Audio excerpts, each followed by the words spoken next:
Shrimad home remedies में आपका स्वागत है। और हम आपको बताएंगे कि तंत्र शास्त्र का ज्ञान क्या है और उसके रहस्य क्या हैं। तंत्र मंत्र और यंत्र में सबसे पहले तंत्र का ही उल्लेख है। तंत्र शब्द का अर्थ पर विवाद है, इसलिए हम इसके अर्थ, इसकी प्राचीनता और इसके इतिहास के सवाल पर बात नहीं करते हैं। यहाँ तांत्रिकों से जोड़कर तंत्र का जो प्रचलित अर्थ या भाव समझा जाता है उसे ही समझें। दरअसल तंत्र शब्द योग शब्द के समान है। जैसे हर तरह के दर्शन के आगे योग लगा दिया जाता है, उसी तरह तंत्र भी। उदाहरणार्थ सांख्य योग को सांख्य तंत्र भी कहा जाता है। तंत्र को आप सिद्धांत शब्द के समान समझ सकते हैं। तंत्र का मांस, मदिरा और संभोग से किसी भी प्रकार का संबंध नहीं है। जो व्यक्ति इस तरह के घोर कर्म में लिप्त है वो कभी तांत्रिक नहीं बन सकता। तंत्र को इसी तरह के लोगों ने बदनाम कर दिया है। तंत्र एक रहस्यमयी विद्या है। हिंदू धर्म के साथ ही बौद्ध और जैन धर्म में भी इस विद्या का प्रचलन है। तंत्र को मूलतः शैव आगम शास्त्र से जोड़कर देखा जाता है, लेकिन इसका मूल अथर्ववेद में पाया जाता है। तंत्र शास्त्र 3 भागों में विभक्त है: आगम तंत्र, यामल तंत्र और मुख्य तंत्र। तंत्र शास्त्र के मंत्र और पूजा अलग अलग किस्म के होते हैं। चलिए हम आपको बताते हैं तंत्र मार्ग और उसके रहस्य के बारे में। जैसे तंत्र और अस्त्र शस्त्र।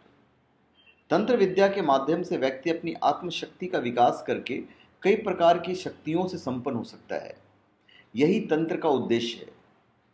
तंत्र के माध्यम से ही प्राचीन काल में घातक किस्म के हथियार बनाए जाते थे, जैसे पाशुपतास्त्र, नागपाश, ब्रह्मास्त्र इत्यादि।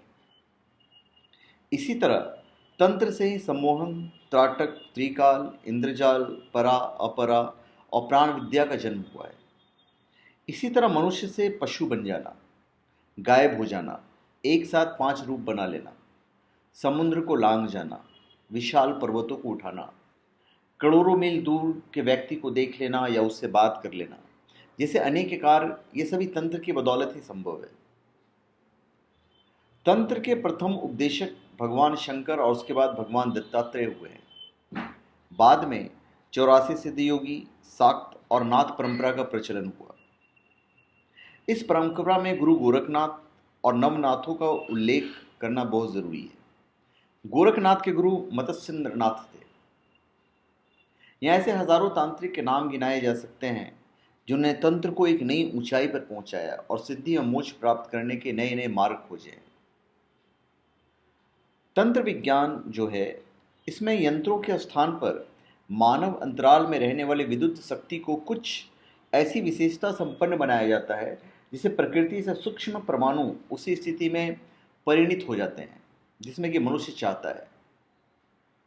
पदार्थों की रचना, परिवर्तन और विनाश का भारी काम बिना किन्हीं यंत्रों की सहायता के तंत्र द्वारा हो सकता है। विज्ञान के इस तंत्र भाग को सावित्री विज्ञान, तंत्र साधना, वाम मार्ग आदि नामों से पुकारा जाता है। तंत्र शास्त्र में जो 5 प्रकार की साधना बतलाई गई है, उसमें मुद्रा साधन बड़े महत्व का और श्रेष्ठ है। मुद्रा में आसन, प्राणायाम, ध्यान आदि योग की सभी क्रियाओं का समावेश होता है। इस तरह की साधना का एक तंत्र पक्ष भी होता है। तंत्र शास्त्र के रचयिता एवं वक्ता आदिनाथ भगवान शिव कहे गए हैं। वे किसी न किसी रूप में सभी हिंदू समाज इस मान्यता को मानते हैं। हालांकि कुछ लोग इससे इत्तफाक कर रखते हैं।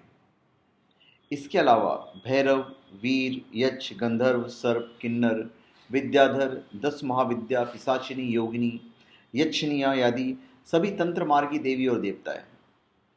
देखा गया है कि कई तांत्रिक के मसान, पिशाच, भैरव, छाया, पुरुष, ब्रह्म राक्षस, वैताल, कर्ण पिशाचिनी, त्रिपुरी सुंदरी, कालरात्रि, दुर्गा आदि की सिद्धि होती है।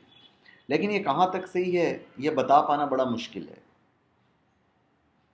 अभी तंत्र साधनाएं कैसी होती है? तंत्र साधना में शांतिकरण, वशीकरण, स्तंभन, विद्वेषण, उच्चाटन और मारण नामक 6 तांत्रिक षट कर्म होते हैं। इसके अलावा 9 प्रयोगों का वर्णन मिलता है: मारण, मोहन, स्तंभन, विद्वेषण, उच्चाटन, वशीकरण, आकर्षण, यक्षिणी साधना, रसायन क्रिया तंत्र के 9 प्रयोग हैं। उन सभी को करने के लिए कई तरह के देवी देवताओं की साधना की जाती है। अघोरी लोग इसके लिए शिव साधना, सप साधना और शमशान साधना करते हैं। बहुत से लोग भैरव साधना, नाग साधना, पैसाचनी साधना, यक्षिणी साधना या रुद्र साधना करते हैं। हालांकि इसका एक निम्न स्तर भी है, जैसे विद्या के माध्यम से नजर लगना, उन्माद भूतोनाद, ग्रहों का अनिष्ट, बुरे दिन, किसी के द्वारा प्रेत अभिचार, मानसिक उद्वेग आदि को शांत करना भी होता है।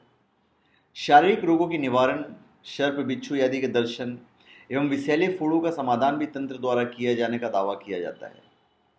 लेकिन विद्वानों का मत है कि तांत्रिक साधना का मूल उद्देश्य सिद्धि से साक्षात्कार करना है।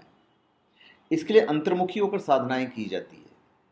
तांत्रिक साधना को साधारणतः 3 मार्ग, वाम मार्ग, दक्षिण मार्ग और मध्य मार्ग कहा जाता है।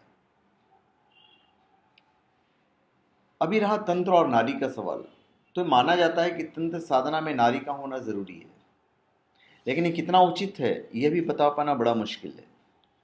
हालांकि बहुत से तांत्रिक नारी के बगैर भी यह साधना करते हैं, क्योंकि इसकी अनिवार्यता स्वीकार नहीं की गई है। यह आकर्षण ही काम शक्ति है, जिसे तंत्र में यादी शक्ति कहा गया है। यह परंपरागत पुरुषार्थ मतलब धर्म, अर्थ, काम और मोक्ष में से एक है। तंत्र शास्त्र के अनुसार नारी इसी आदि शक्ति की साकार प्रतिरूप है। षट चक्र भेदन व तंत्र साधना में स्त्री की उपस्थिति स्वीकार्य है, क्योंकि साधना स्थूल शरीर द्वारा न होकर सूक्ष्म शरीर द्वारा ही संभव है।